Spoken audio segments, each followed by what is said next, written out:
তিন দিন পেরিয়ে গেলেও এখন শহর কলকাতার রাজপথে জারি ভাঙর উত্তাপ। শনিবার ভাঙড়ের তৃণমূল আইএসএফ সংঘর্ষের রেশ আছড়ে পড়েছিল শহর কলকাতায়। পুলিশ আন্দোলনকারীদের ধস্তাধস্তি থেকে ধুন্ধুমার পরিস্থিতির উপর ধর্মতলা থেকে আইএসএফ বিধায়ক নওশাদ সিদ্দিকীকে গ্রেফতার করে পুলিশ।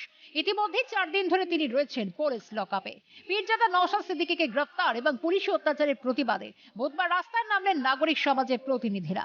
কিন্তু আশ্চর্যজনকভাবে কোথাও এদিন পুলিশি বাধার মুখে পড়তে হয়নি আন্দোলনকারীদের।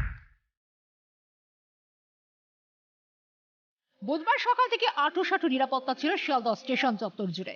ধীরে ধীরে প্রচুর আইএসএফ কর্মী জড়ো হন শিয়ালদহ চত্বরে, কিন্তু শুধুমাত্র অপ্রীতিকর পরিস্থিতি এড়ানোর জন্যই নজর রাখা ছাড়া আর কোথাও অতি তৎপর হতে দেখা যায়নি পুলিশকে। একই সঙ্গে রানী রাসমণি অ্যাভিনিউয়ে মোতায়েন ছিল প্রচুর সংখ্যক পুলিশ। উপস্থিত ছিলেন ডিসি সেন্ট্রাল রূপেশ কুমার এবং অন্যান্য উচ্চপদস্থ আধিকারিকরা।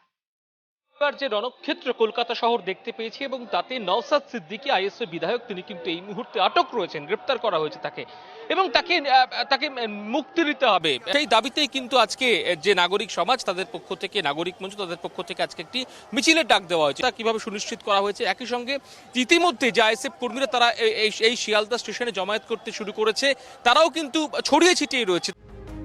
নওশাদ সিদ্দিকী সহ আইএসএফ কর্মীদের মুক্তি না দিলে এই বিক্ষোভ আরো জোরদার হবে, দাবি আইএসএফ নেতা লক্ষ্মীকান্ত হাঁসদা সহ অন্যান্য আন্দোলনকারীদের।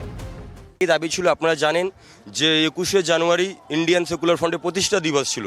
সেই প্রতিষ্ঠা দিবস উল্লেখ করে, কারণ নওশাদ সিদ্দিকীর কাছে আগের কিন্তু পারমিশন ছিল যে তারা রানী রাসমণি রোডে করবেন, প্রতিষ্ঠা দিবস করবেন। আরাবুল কিন্তু যেখানে নওশাদ সিদ্দিকীর অনুগামী যারা আসছিলেন তখন তাকে আটকানো হয় এবং নওশাদ সিদ্দিকী যখন তাকে সেখান থেকে বার করে, আপনারা সবাই জানেন, তখন নওশাদ সিদ্দিকী সহ সবাইকে কিন্তু মারধর করা হয়। শুধু ইন্ডিয়াটা আইএসএফের মিছিল নয়, আপনারা ভুল করছেন, এটা কিন্তু নাগরিক মিছিল। পরিপ্রেক্ষিতে একটা বার্তা শুধু সরকারের এখানে পৌঁছানো যে আজকে যদি ইন্ডিয়ান সেকুলার চেয়ারম্যান সহ সবাইকে যদি না রিলিজ করা হয়, কিন্তু এই বিক্ষোভ চলবে এবং শান্তিপূর্ণভাবেই চলবে।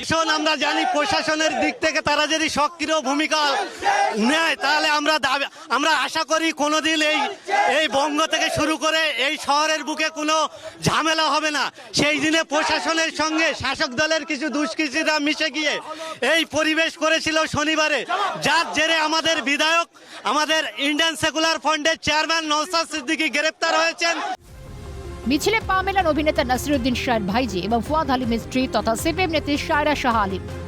বিরোধীদের ওপর দমন পীড়ন করে গণতন্ত্রে কণ্ঠরোধ করা সম্ভব নয়, দাবি করেন তিনি। বিরোধী দল পে হামলা হচ্ছে, কিছু বলছেন না, অ্যারেস্ট হয় নেই। আপনি দেখেছেন কি অবস্থা আছে, এত বড় মিছিল, বিরোধী দল পে হামলা हो रहा है। ममता बनर्जी चुप्पी साधी भी है, कुछ नहीं बोल रही है और इसके विरोध हम लोग सड़क पे उतर आए हैं।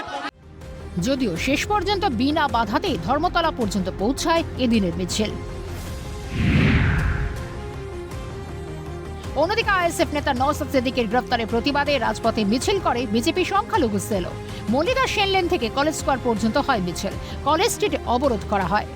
নওশাদ সিদ্দিকীর সঙ্গে অর্থাৎ আইএসএফ এর সঙ্গে রাজনৈতিক বিরোধিতা রয়েছে বিজেপির, কিন্তু যে পদ্ধতিতে নওশাদ সিদ্দিকীকে গ্রেপ্তার করেছে পুলিশ এবং কার্যত তার উপর লাঠিচার্জ করা হয়েছে এবং টেনে হিচড়ে রাস্তার উপর থেকে যেভাবে নওশাদ সিদ্দিকী, তিনি একজন বিধায়ক, তাকে তোলা হয়েছে, সংখ্যালঘুদের উপর আক্রমণ হয়েছে, তার প্রতিবাদ জানাচ্ছে বিজেপির সংখ্যালঘু মোর্চা। নওশাদ সিদ্দিকী সহ সংখ্যালঘুদের উপর পুলিশি অত্যাচার হলে বিজেপি চুপ থাকবে না, দাবি বিজেপি সংখ্যালঘু সেলের সভাপতি চার্লস নন্দী সহ অন্যান্য আন্দোলনকারীদের। এটা হচ্ছে যেভাবে নওশাদ সিদ্দিকী ভাইয়ের ওপরে এমএলএ এবং তার সঙ্গে সংখ্যালঘুদের ওপরে যেভাবে তৃণমূলের পুলিশ এবং তৃণমূলী হারমানরা অত্যাচার করেছে, এই অত্যাচারের পরে বিজেপি সংখ্যালঘু মোর্চা ঘরে বসে থাকবে না। তারই প্রতিবাদে আজকে আমরা রোড ব্লকেট করেছি, তারই প্রতিবাদে আমরা রাজ্য জুড়ে কর্মসূচি নিয়েছি। মুখ্যমন্ত্রী, মাননীয় মুখ্যমন্ত্রীর নির্দেশে পুলিশ এই কাজগুলো করছে। নওশাদ সিদ্দিকীকে যেভাবে গ্রেপ্তার করেছে এটা ন্যাক্কারজনক, তীব্র ধিক্কার জানাই, প্রতিবাদ জানাই আমরা রাস্তায় নেমেছি। তৃণমূলের মা মাটি মানুষের সরকার সংখ্যালঘুদের উপরে যেভাবে নির্বিচারে অত্যাচার করছে, আমরা এর বিরুদ্ধে প্রতিবাদে নেমেছি। চটি চাটা পুলিশ হয়ে গেছে ভাইপো আর পিসি। এই পুলিশ হচ্ছে চটি চাটা পুলিশ, সেই জন্য গণতন্ত্রের পুলিশ নয়। আমরা মনে করি এই পুলিশকে সরে যাওয়া উচিত। এমার্জেন্সি সিচুয়েশন থেকে বাংলাকে বাঁচাতে এবং বাংলায় গণতন্ত্র ফেরাতে সংখ্যালঘু মোর্চা বিজেপি লড়ছে, লড়বে। তবে কোনো মিছিলকে এদিন পুলিশি বাধার মুখে পড়তে হয়নি। কিন্তু আইএসএফ বিধায়ক নওশাদ সিদ্দিকী মুক্তি না পেলে আগামী দিনে আন্দোলন আর জোরদার হবে, সে বার্তা এদিনের মিছিল থেকে দিয়ে রাখলেন আন্দোলনকারীরা। ক্যামেরায় শুভজিৎ গান, অরূপ অধিকারী, সুরজিৎ প্রামাণিক, সন্দীপ পালের সঙ্গে রাজা সাহা, প্রীতিশ বন্দ্যোপাধ্যায়, অভিরূপা হাজরা এবং রেশমি দাসের রিপোর্ট, কালকাটা নিউজ।